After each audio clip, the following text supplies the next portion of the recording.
So we need to get the facts straight. How does this virus work? How does it transmit? Where does it want to go? And let's protect ourselves. I'm Dr. Peter Lin. I'm a family physician in Toronto, Canada. The coronavirus is a family of viruses that can cause as mild things as just a common cold, all the way up to SARS or MERS. These are these bad pneumonias that we're talking about. And basically what these viruses are, they look like a tennis ball with all these spikes sticking out of it. And depending on the type of spike, it allows that virus to attach to certain places. So some viruses, they have the spike that attaches to your nose. So basically you just get a common cold. But the SARS virus and this new virus that we're talking about has the spike that allows it to attach to the cells in your lung.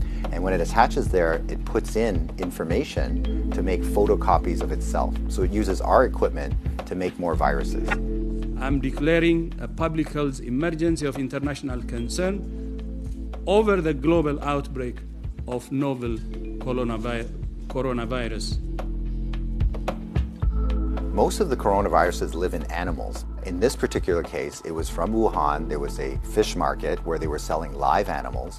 And the thought is that the virus was in a live animal, then it crossed into a human. But then what we found was that people were getting sick in terms of healthcare workers, in terms of family members that were looking after them, which now meant that the virus can pass from human to another human. Just like all viruses, it needs to reach a target, which is your lung. And it has to get there with your help. It has no feet and no wings. So therefore it needs us to move it there. So that's why we keep saying, don't hang around sneezy people because you're gonna breathe it in. And don't touch your face because that's how the virus is gonna get in. The masks are helpful, but they're not necessary because they're leaky. The ones that you and I buy basically have pockets here, so therefore the virus can get in. What the masks really do is they stop us from touching our face. If you're sick, we tend to mask you, so therefore you're not spewing out the viruses to other people sitting around you. The true people that have the real masks are the N95. Those are sealed. These are for the doctors that may be caring for their patients. So in the beginning, the coronavirus will cause kind of like flu-like symptoms or a cold. So people just get the stuffy nose, that kind of thing. But you'll understand that as soon as that virus starts manufacturing in your lung cells, they're producing all these copies of the virus, all of a sudden now you kill the lung cells. So now you can't exchange oxygen, and that's why one of the early symptoms is people get very short of breath and they tend to have a difficult time breathing, and that's why they end up in hospital.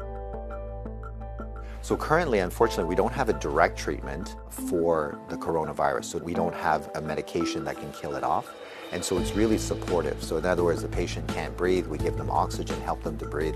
They can't drink, so therefore we give them fluids to support them. Their kidneys begin to shut down, we help them with all those things. So it's a very supportive process. This is a new virus that we've never seen before. So our immune system, our army, are having a hard time figuring out what to do. So usually what we have to do is we make something called antibodies. So these are things that can grab onto the spikes that we see on the virus, and it will get rid of the virus for you, and that will actually bring you back to good health. So therefore the elderly may have a worse outcome, and of course the young children. So the babies, their immune system is not so good either, so they may not make those antibodies as well.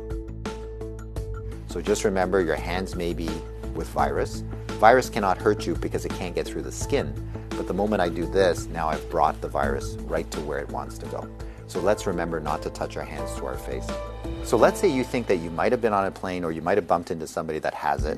What should you do? So the first thing is to contact a healthcare worker to tell them that potentially you have it. If you're feeling symptoms and you're going to go into a facility, call ahead. Okay, so whether you're calling the paramedics or whether you're calling the hospital or your doctor, just mention that you were on a flight. If you don't have any symptoms, then what we do is a little bit of a self-quarantine. In other words, we can just keep you away from other people, and so you don't go into parties, don't go with your friends, don't go into public transportation. So we can contain it very easily by making sure that you do a self-confinement, so to speak, for the, let's say, 7 to 14 days is the longest incubation time. So after that, if you're feeling well, then you don't have anything to worry about.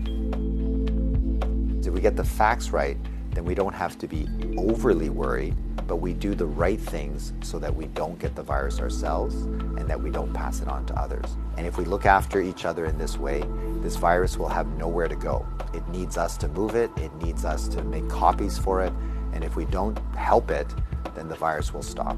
So we have the power to do that right now.